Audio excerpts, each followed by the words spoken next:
was first book I cracked open. Something has bothered me in this series, and I don't know if it bothered you guys, but Mariah's earrings. Okay, maybe I'm the only one. They're just like huge. Then I thought they were discs at first, but they're actually gold balls. So I almost was like, were we alluding to the whole resurrection thing with that, or am I just reaching? What are you? I didn't even know about? she was wearing. Yeah, I didn't notice them at all. Dude, how do you not notice them? I mean, they're huge. Okay. Oh, like that bothered you? Yeah. I just kind of felt like it was. Feels like it's going to give her osteoporosis or something at some point. I mean, she's going to be like all stooped over with her back broken from wearing these earrings. Wow. I mean, they're probably not like real gold balls. Thank you, Brian. Just saying. Like, they're probably just like thin loops. So I don't know what to say. I don't know. I just thought it was funny. Yeah. So all this time, I thought it was the mutants ascending, but it's actually the machines. Right. Which was like the post-humans. Right. Yeah. So, yeah, I mean, we've kind of...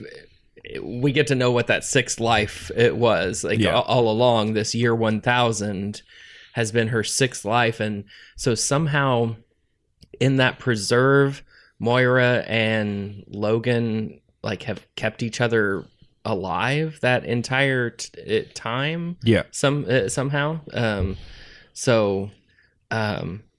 Yeah, and then they figure out, well, the world is ending tomorrow, so it was time for Moira to go and move on. So yeah. So life 7. And is life 7? I need to probably go back. Is life 7 the one where she's like, screw it, I'm going in with Apocalypse? And because it seems like it, but maybe interesting. So another thing I picked up on going forward, they didn't want any precogs because the mutants always lose. Mm-hmm. So they haven't figured it out. I mean, as far as I can tell. No, they... on how to win? Yeah. No, they don't know how to win yet. No. I think the whole point is that they don't win. I mean, eventually, I think the whole point would be to show that they try as they might, they never will win. Even knowing all that they know this time, they still and doing everything that they can think of. It's just not going to work.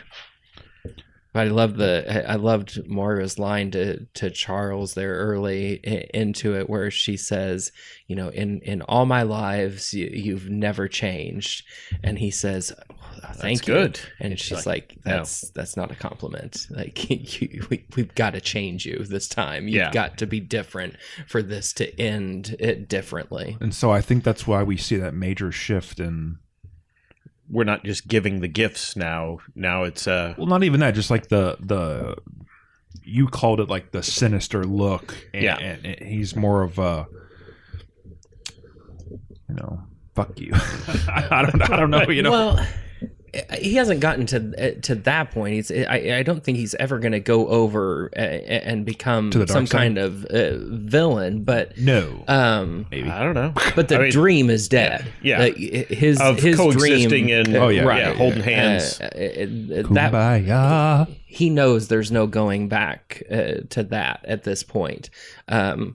Which, even though that's not a villain turn, that's still huge for Professor X, like for sure, because he's, and to be sure, I'm not saying he's turning into a villain. Yeah, I think, and it goes along with what you were saying. I think he's learned he's going to have to do things out of character for himself to possibly win or to even survive, and that's what gave me the whole he's going to turn into Nimrod theory. Mm-hmm. Because that's something completely out of character, but selfless at the same point. I don't know. I think all good books leave you wanting more. This book left me wanting a bunch more. Like, I didn't need it all tied up in a nice bow, but we got another Wub Wub moment. it certainly did feel like the Ewoks celebrating. I felt like I was watching the last 5 minutes of Return of the Jedi. And it's like, oh, here's Coruscant. Here's Tatooine. Here's random planet.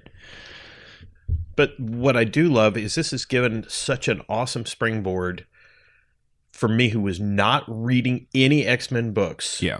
at all, to collect 12 books in 12 weeks. Mm-hmm. And I plan on getting a number one of each one of the little X-Men spin-off series. Yeah. And just at least give them a chance and see what it's about. What a great jumping off point for a new And new I think reader. that's what you have to look at it as, is not, he wasn't trying to tell you a complete story. Here's the He's trying to springboard. reset the X-Men universe, and then here's where we're gonna go from this, and what an awesome springboard it's been, because It really is. I'm excited about reading all the ones that are coming out.